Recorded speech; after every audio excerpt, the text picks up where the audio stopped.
시편 89편 6절 7절 우리 한 목소리를 읽겠습니다. 무릇 시작. 무릇 능히 여호와에 비교할 자 누구며 신들 중에서 여호와와 같은 자 누구리까?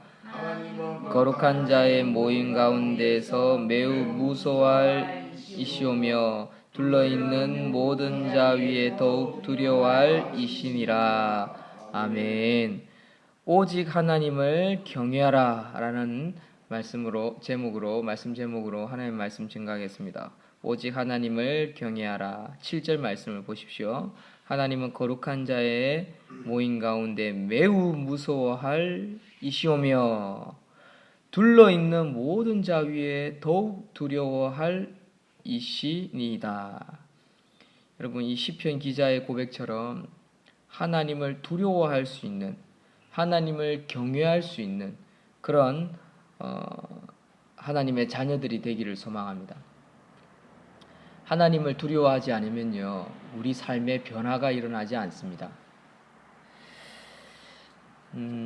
저는 저희 집에 4자녀의 아버지로서 같이 컴퓨터 게임도 하고 또 같이 배드민턴도 치러 가고 같이 놀아줘야 할 친구 같은 아버지이지만 사실 공부라든지 어떤 심부름이라든지 자기가 해야 할 일에 있어서 아주 엄한 아버지입니다. 특별히 우리 아이들을 다스리는 데 있어서 제가 가장 잘 쓰는 회초리는 발바닥 매를 때립니다. 그래서 우리 에스더부터는 문나인, 문수와 에스더는 발바닥 맞는 것을 가장 무서워합니다. 얼만큼 무서워하느냐? 지옥에 대해서 모르는 아이들에게 지옥은 발바닥 맞는 거하고 또 똑같다 그러면 이런 소리를 낼 정도로 무서워합니다. 그 교육법이 저는 지금까지 첫째 아이가 9살 되는 가운데 쓴 교육법 여러 가지 중에 참 잘 쓴 교육법이다, 그런 생각을 지금 여전히 하고 있습니다. 아버지는 엄한 아버지, 특별히 자기가 해야 되는 부분에 있어서는 엄격하게 가르치는 아버지로서 지금 아이들을 가르칠 때 그 결과가 저는 현재까지는 참 좋습니다. 그리고 왜 그런 마음을 가지게 되었느냐? 지금까지 그냥 제 자녀 교육에 대한 관심이 참 많은 청년이었습니다. 그래서 아이들도 좋아하지만 그런 아이들을 늘 유심히 지켜봤습니다.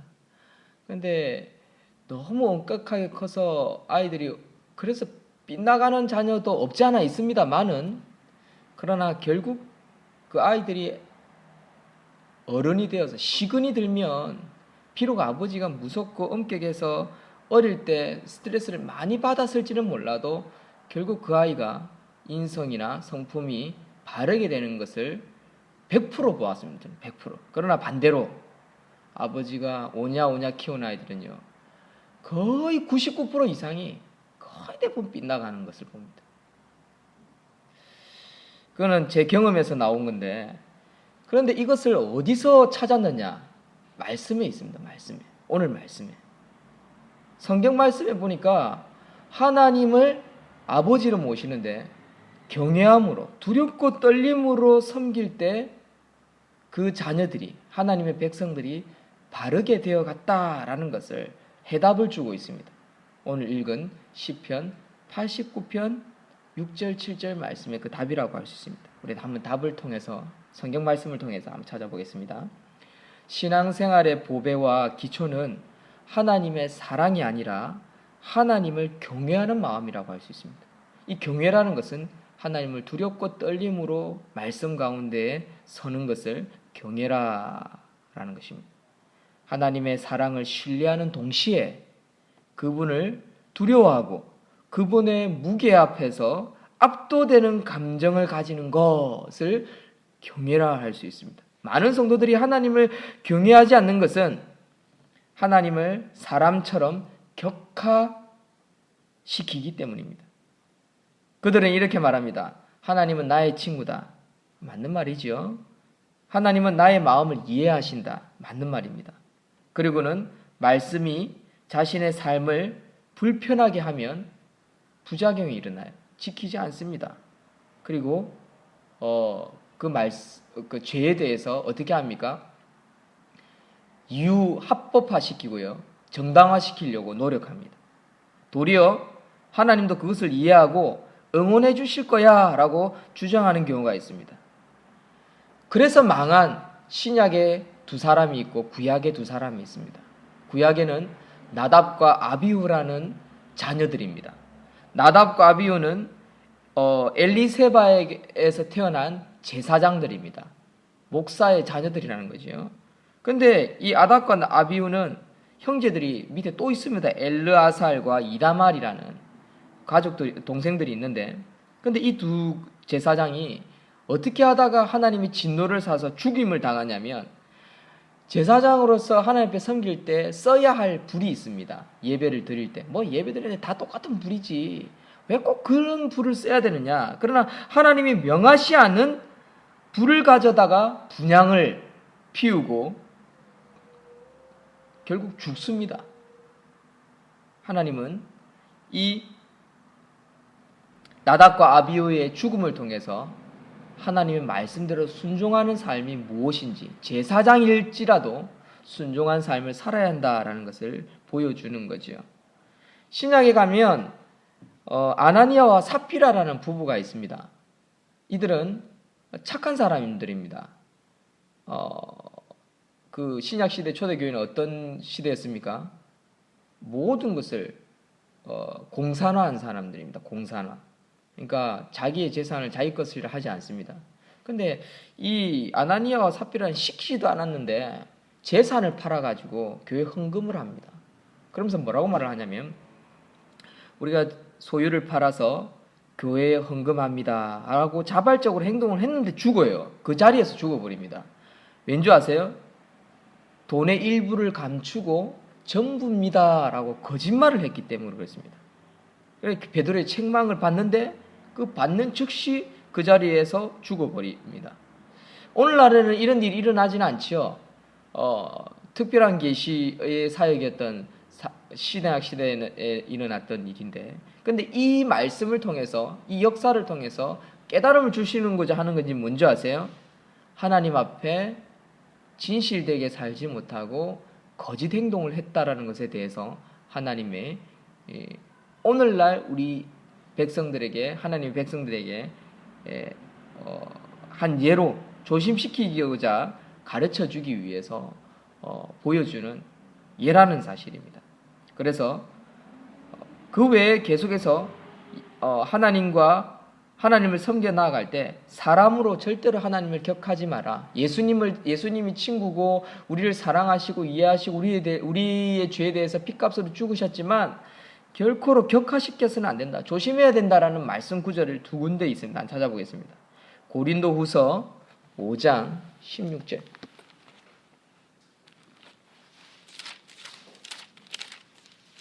고린도후서 5장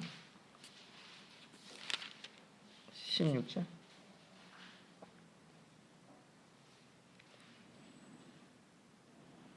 그러므로 시작. 그러므로 우리가 이제부터는 어떤 사람도 육신을 따라 알지 않으라. 비록 우리가 그리스도 육신을 따라 알았으나 이제부터 그같이 알지 아니하노라. 그러니까 육신으로 따라 예수님이 이 땅 가운데 태어났고 아기로 오셨지만 그분은 육신으로 난 사람이 아니다. 하나님이다. 그걸 기억해야 한다. 너희들이 보고 함께 먹고 함께 자고 그분의 사역, 그분의 사랑을 느꼈을지는 몰라도 사람으로 인정해서는 안 된다라는 것이죠. 하나 더 찾아보겠습니다. 베드로전서 1장 17절. 배전 저 뒤에 네 번째 있습니다. 배전 베드로전서 1장 17절.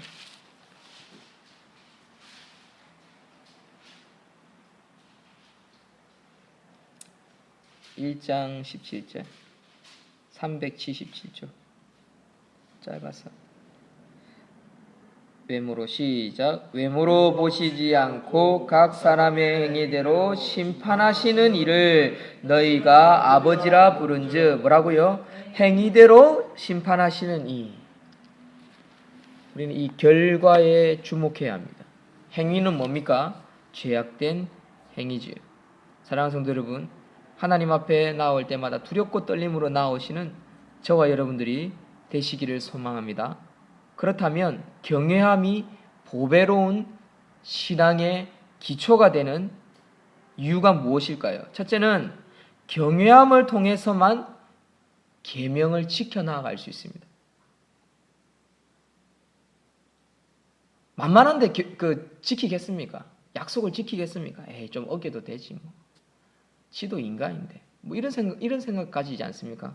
안 된다라는 겁니다. 하나님을 두렵고 떨림으로 하나님 심판하신다. 내가 이렇게 살아서는 안 된다. 라는 마음이 있어야 한다는 거죠. 사실 그런 것입니다. 하나님은. 그 결과 계명이 보장하고 있는 복을 받을 수 또한 있습니다. 신명기 6장 24절을 보면 그 계명을 지킬 때 하나님께 복을 받는다라는 것입니다. 둘째, 경외함을 통해서만 악을 떠날 수 있기 때문에 그렇습니다. 그래서 경외함이 보배인 것입니다. 우리가 악이 잘 떠나지 않는 이유가 뭡니까? 하나님을 두렵고 말미암아 하나님 심판하신다. 내 삶 가운데, 내 가정 가운데, 또 나의 뒷모습을 보고 자라는 우리 자녀들에게 하나님 심판하신다. 그런 두려움이 있으면요, 사람은 조심하게 되어 있습니다. 우리의 회개가 애굽 땅의 바로 왕이나 또 사울 왕의 회개가 나타나지 않았던 것은 그들이 하나님 앞에 두렵고 떨림으로 서는 모습들이 전혀 찾아볼 수 없습니다. 바로 왕이나 사울 왕이나 교만함이라고 할 수 있는 거죠. 여러분, 그런 것을 우리가 버릴 수 있어야 됩니다. 세 번째, 경외함을 통해서만 입술의 독이 사라집니다. 이사야 선지자는 하나님의 영광의 임재 앞에서 자기의 입술이 부정하다라고 고백했습니다. 인식 그리고 회개했습니다. 그리고 어떻게 했습니까? 오히려 거룩하다 하나님을 두렵고 떨림으로 세워드렸습니다. 그게 회개입니다. 이사야의 회개였습니다. 우리는 이사야와 같이 제단 숯불에 입술이 정결케 되는 치유를 경험해야 하나님이 쓰시는 선지자가 된다는 거죠. 하나님의 백성이 된다는 거죠. 하나님의 일꾼이 된다는 것입니다. 그러므로 우리는 반드시 하나님을 경외하는 삶부터 배워야 한다는 사실입니다. 그런데 간혹 예외가 있습니다. 어떤 예외가 있습니까? 간혹 한 번씩 하나님을 친구로, 사랑의 하나님으로 표현할 때가 있습니다. 크게 두 가지입니다. 첫째는 하나님 앞에 처음 나와서, 그런 사람들은 보면요, 목사님 얼굴도 잘 못 찾아봐요. 교회 오면요, 사람들 분위기 때문에 두렵고 떨어요. 그리고 오히려 하나님 교회에 나오는 걸 무서워합니다. 제가 인터넷을 사람을 만나보면요, 기독교인이 목사와 교회를 쉽게 이야기하죠. 비기독교인이 목사를 아주 높여드리고 그런 분을 잘 못 만나요. 거의 대부분. 제가 인터넷에 아이디가 뭐냐면 개똥목사입니다. 개똥목사. 그래서 목사님 이래요. 어떤 분이. 교회 다니시나 봐요. 아닙니다. 저는 타 종교라도 높여드려야 된다고 생각합니다. 오히려 더 비기독교인이요. 더 자세가 좋아요. 너 목사야? 너 성경 몇 권인지 알아? 66권. 목사 맞네. 이 보니까 장로 아들이나 이 집사인 거예요. 이게 보면. 오히려 기독교인이 교회를, 목사를 더 만만하게 우습게 봐요. 너 사입이 아니야? 이라고요. 알 거 다 아니까 막 목사라고 나는 바르게 이야기하는데, 나 교회 목사하고 담임이다 라고 해도 끝까지 안 믿어요. 왠지 아세요? 하나님에 대한 두렵고 떨리는 마음이 없기 때문에 그런 거예요. 뭡니까? 만우리 여기는 거지, 만우리. 아주 중요한 것을 저는 깨달았습니다. 눈이 안 보이니까. 눈이 안 보이니까 그런 거. 그러면 이러한 경외함을 어디서 어떻게, 제가 결론을 안 맺었네요. 첫째는 처음 나오는 사람. 두 번째, 시험 들어가지고 좌절한 사람들이 있습니다. 좌절한 사람. 시험에 들어가서 좌절한 사람은요, 하나님 앞에 벌 받을까봐 그 예배를 드리는데 집중 못하는 사람들이 있어요. 막 괴로워해요. 그들에게 하나님의 사랑을 표현할 필요가 있습니다. 그러니까 같은 죄인으로서 위로죠, 위로. 그러나 그 자세는 아주 귀한 자세요, 바른 자세라고 할 수 있는 거지요. 그 외에는요, 일단 기본적으로 보배와 기초로서 하나님을 두렵고 떨림으로 가르칠 필요가 있습니다. 우리가 전도를 하기 위해서 하나님은 사랑이십니다. 이것을 표현을 자꾸 하다 보니까 전도는 되어졌을지는 몰라도 신앙의 기초, 신앙의 보배를 쌓아 올리지 못했습니다. 우리 옛날에 150년 전에 기독교에 들어왔을 때 우리나라 조선시대에 참 조상을 섬기듯이 제사 지내듯이 하나님을 섬겼습니다. 여러분 비기독교인들 제사 섬기는데 그 제사상 앞에서 경거망동하는 행동 보셨습니까? 큰 소리 내거나 뭐 발자국 소리 내면서 성큼성큼 걸어가는 모습이라도 보셨습니까? 두 손이 가스라이 모으고 이렇게 푹 숙이고 살금 걸어가지 않습니까? 여러분 오늘날 하나님 예배 드리는데 그런 사람 봤습니까? 그런 사람 보기 힘듭니다. 여러분 하나님을 경외함으로 나아가야 합니다. 경외함을 어디서 배울 수 있을까요? 어떻게 배울 수 있을까요? 첫째는 예배죠. 예배를 소홀히 여기지 않는 마음. 어떤 상황에서도 난 예배를 드려야 해. 그게 신명기 14장 23절의 말씀이 있습니다. 예배가 얼마나 소중한지 우리 한번 찾아 읽겠습니다. 신명기 14장 23절. 신명기 14장 23절. 신명기 14장 23절. 구약성경 285조 내 하나님 시작. 내 하나님 여호와 앞 곧 여호와께서 그의 이름을 두시려고 택하신 곳에서 네 곡식과 포도주와 기름의 11조를 먹으며 또 내 소와 양의 처음 난 것을 먹고 내 하나님 여호와 경외하기를 항상 배울 것이니라. 여러분 자녀에게 또 우리 성도들에게 교회 말씀을 가르치고 하나님에 대해서 가르칠 때 가장 기본적으로 하나님을 두렵고 떨림으로 예배드리고 그 예배를 통해서 회복되어지고 예배를 통해서 하나님을 만나고 예배를 통해서 하나님을 알 수 있도록 가르칠 수 있는 우리 집사님들 다 되시기를 주 이름으로 축원드립니다. 하나님을 바르게 예배하면 예배할수록 우리는 하나님을 더 경외하게 되어 있습니다. 그래서 예배 가운데 은혜 받게 되는 결국 두렵고 떨림으로 나온 사람들이 은혜 못 받고 돌아가는 경우 하나도 없습니다. 그러나 경거망동하는 마음으로 나와가지고 뭐 헐레벌떡 오거나 막 이렇게 그냥 뭐 괜찮겠지 이런 마음으로 온 사람 치고요. 예배 받는 경우 잘 없습니다. 오히려 못 바꿔가는 경우가 있으면 있을지 그냥 마치 필요 충분 조건과 같은 그런 이치라고 할 수 있습니다. 그 다음으로 삶 속에서 말씀을 읽을 때 말씀을 통해서 여호와 경외함을 또한 더 나아가서 배울 수 있는 거죠. 하나님은 그를 경외하는 자를 결국에 친밀히 대하십니다. 친밀히 대한다는 말은 무슨 말입니까? 친하게, 친근하게, 친구처럼.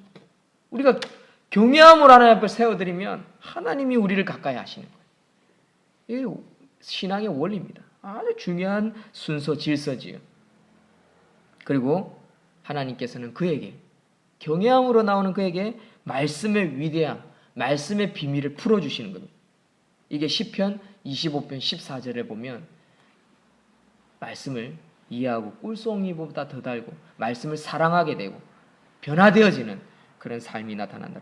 따라서 말씀이 없는 자는 점점 더 하나님을 경멸하게 되지만 말씀을 가까이 하는 자는 점점 더 하나님을 경외하고 좋아하고 사랑하게 되고 따르게 되고 변화되어지고 거듭나서 결국 마지막 인생이 복받는 인생으로 변화되어지는 것을 보게 됩니다.